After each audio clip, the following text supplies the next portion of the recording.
And welcome back to my review of 28 Pranks Later. My name's Rex Hart, and let's begin. When we last left off, Rainbow Dash was talking to Pinkie Pie. So here we go.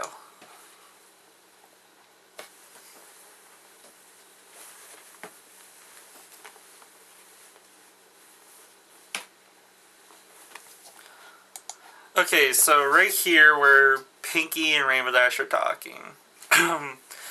Basically, Pinkie Pie enjoys Rainbow Dash's pranks. They're funny, they're amusing. Even to us, it's amusing because we're feeling them, but to everyone else who's not viewing the pranks, it ain't funny. That's where this episode kind of states, like, to the viewer, it's going to be funny, but to the person that it's happening to, it ain't funny. So, again, there's many sides to a prank. One being the prankster, the other one being pranked, and lastly, the viewer.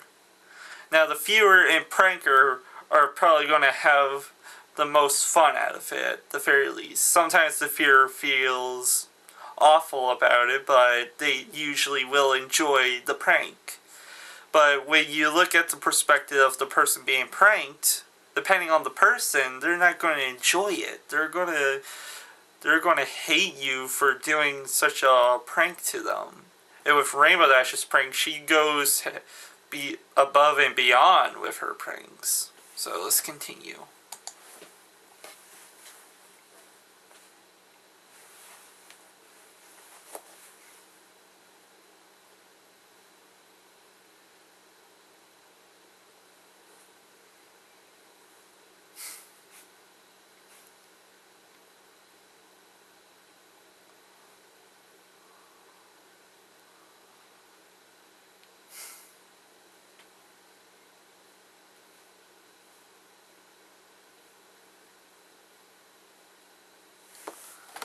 Okay, so we get to the main prank of the story with the cookies. Now, what's interesting about this whole setup, right? So, you figure Rainbow Dash would look into these cookies, like how, if they're toxic or not. But later on in the episode, it seems like she didn't do any research into these cookies, because she is just shocked by everyone's fake reactions to the cookies. And it's kind of like, okay, this is where Rainbow Dash made a mistake. She did not look into the cookies, and if she had, maybe she wouldn't have fallen for the whole town prank. Anyways.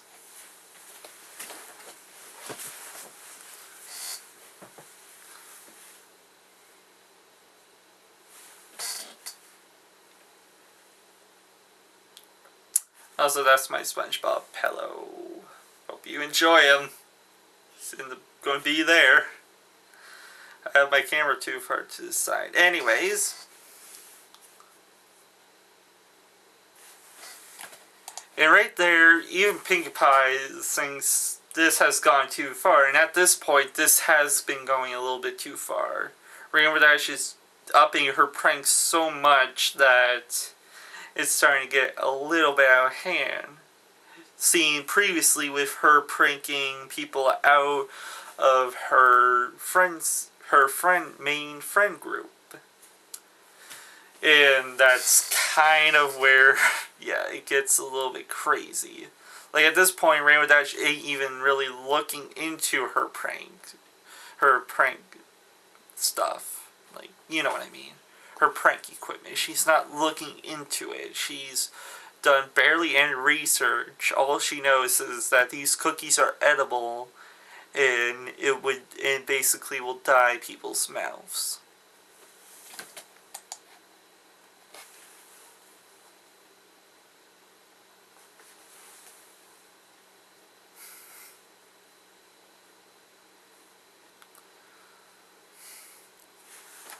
Okay, and right here, also those cookies, I don't seem to explode in people's mouths, which is good. It looks like it just has a cream filling. So again, it kind of makes you think, these cookies are obviously not going to be toxic. Like, if Pinkie Pie was just willingly eaten one, and it didn't explode all over her face or in her mouth, she would have reacted quite frankly.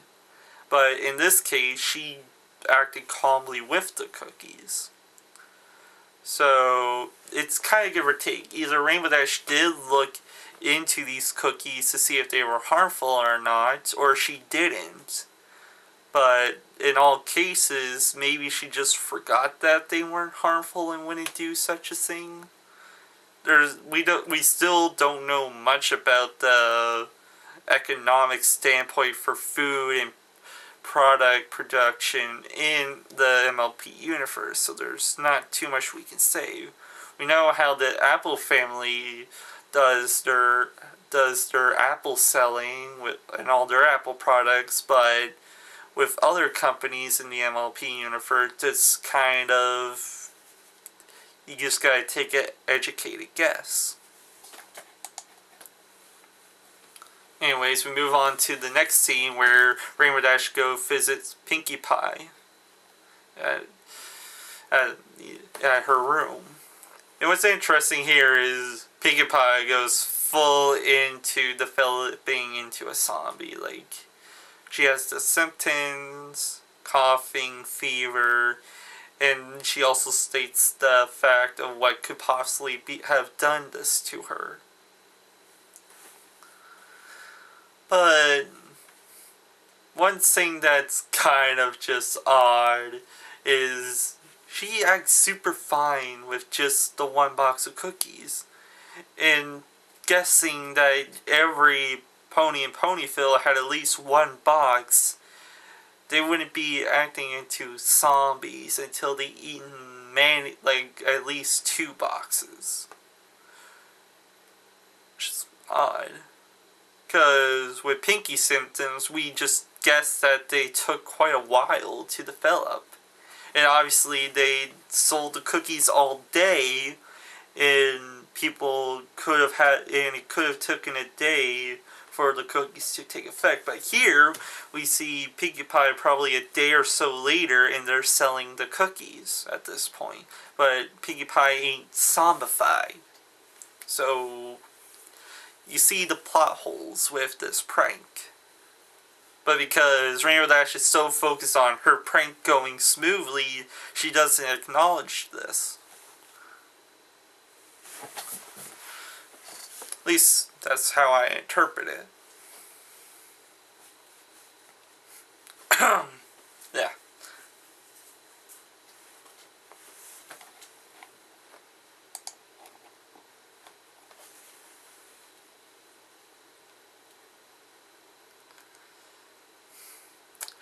Okay, and if Rarity and Applejack are in the prank, their concern given looks to each other is kind of like, it feels like the whole town's kind of overselling this, and even if Rainbow Dash is not looking at the screen, when Rainbow Dash is even looking at them. Like, they really were trying to sell this. Yeah, I guess it was trying to trick the viewers, but if you really pay attention, you notice the flaws in the prank. And can easily deduct that this is just a prank on Rainbow Dash.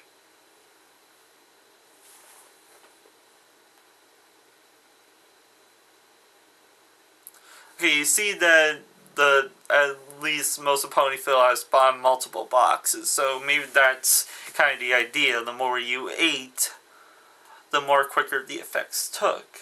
But again, Pinkie Pie has only eaten 1 box, but we don't know if she ate more when the cakes bought more of the cookies. And now here's where the scene starts getting reference to 28 Days Later. Like, it definitely starts to feel like a zombie movie. When Rainbow Dash flies up to the window, by the window we see someone walking around in a zombie-like fashion. And again, this is like the whole town just overselling the act. Like, they're really getting in it, just waiting for Rainbow Dash to enter one of their buildings.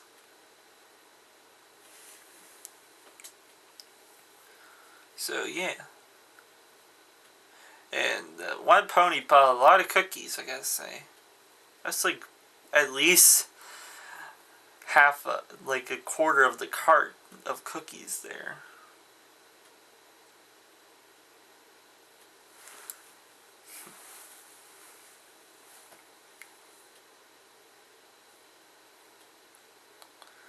Okay, next Rainbow Dash enters the building. It's pretty well deserted and just full of cookie boxes. I swear there's more cookie boxes than what they bought in that building. Which is kind of odd.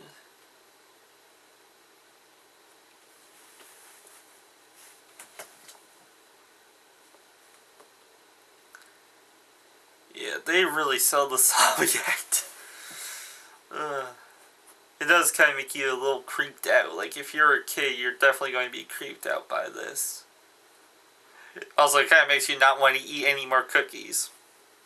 Honestly. Like, I don't even want to eat cookies at this point after viewing this sometimes. Okay, that one scene where Picky just comes out of the closet, there's just a bunch of cookie crumbs and everything in her mouth. No offense, nobody likes talking with your mouth full, and that's kind of why. Obviously, in a cartoon, it's not as disgusting, but nevertheless, it's still gross. Also, another topic. Never, if you're going to be a director or something, never put baby zombies into a movie. I beg you. I've seen them in shows and movies, and it's horrifying. So, if I have to suggest anything to you, do not make zombie babies a thing. I don't care what you have to do, don't make zombie babies a thing. That's all I ask.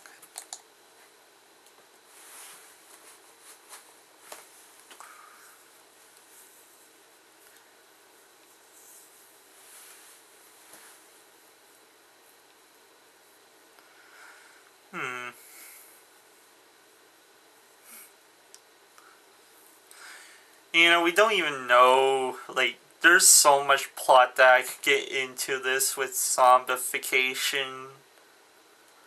But there's tons of videos already that discuss this topic. So it just depends on if you're willing to do the research or not.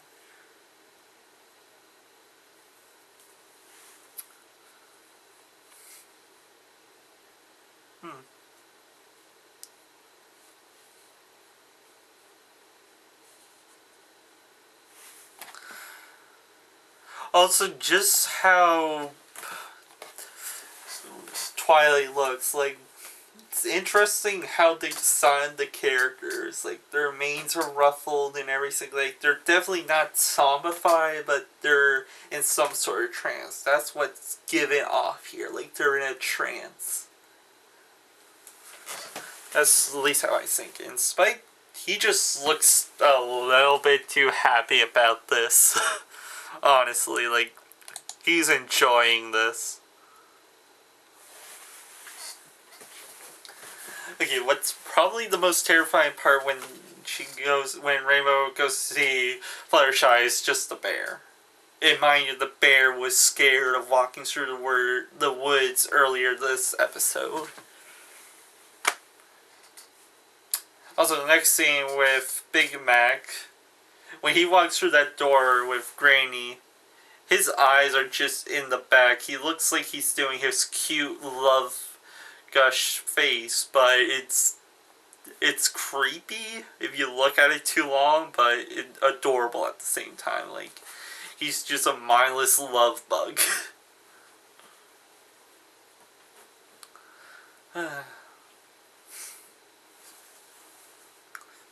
Still got the SpongeBob pillow, yeah.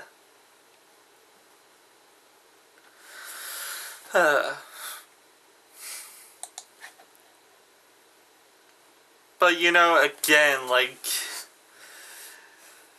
it feels like at some point the creators don't know exactly where they were going with with AJ and Rarity.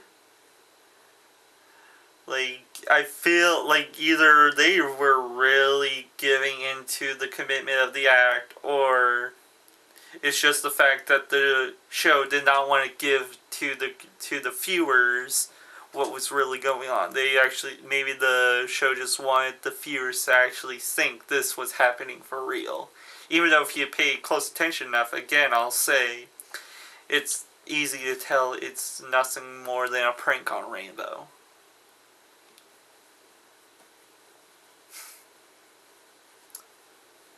There's not much else to say about the whole episode.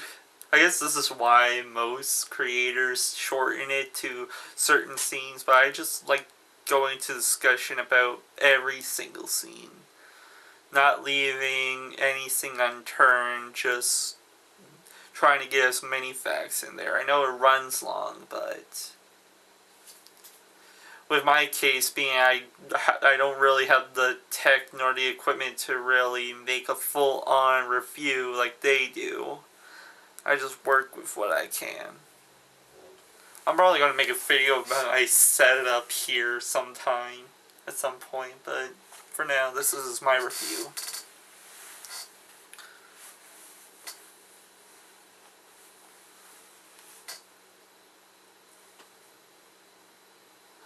Okay, and right here, where Rarity and Applejack and the CMC reveal that they've eaten the cookies. We've seen with Pinkie Pie, the effects don't activate that quickly unless you ate more than one box.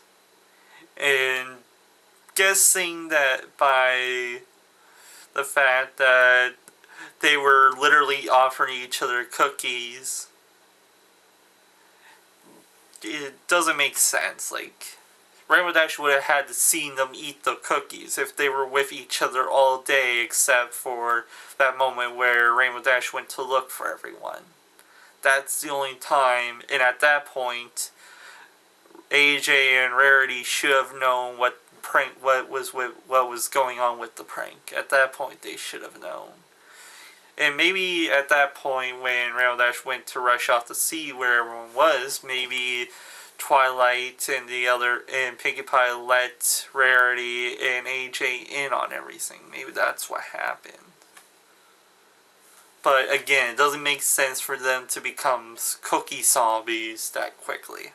At least, with zombie statistic terms. You know what I mean? Yeah. And where AJ says where Rainbow Dash's prank backfired, it's like, it's given away at that point. It is pretty well given away that they know what was going on and everything. But Rainbow Dash is just too scared and freaked out to realize what's going on.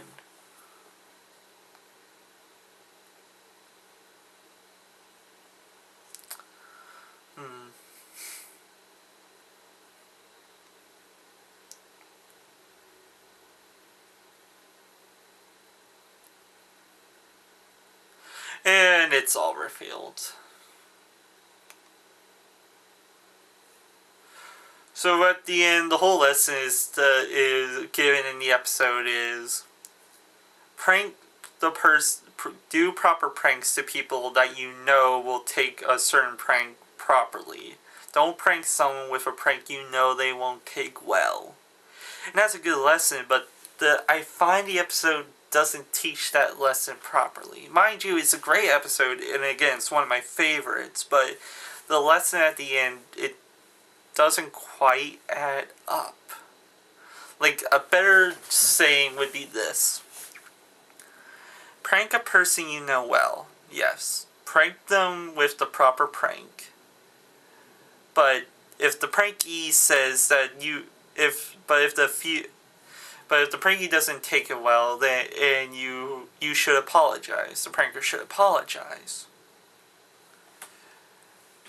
And that's what Rainbow Dash didn't do. She didn't apologize for her prank at the beginning. And that's fine. Like, that would have set off this whole chain of offense on its own eventually, but the add-on of where AJ and Rarity insulted Rainbow Dash for her pranks, that's where the episode kind of got in the wrong. Like, they didn't make their statement clear enough to Rainbow.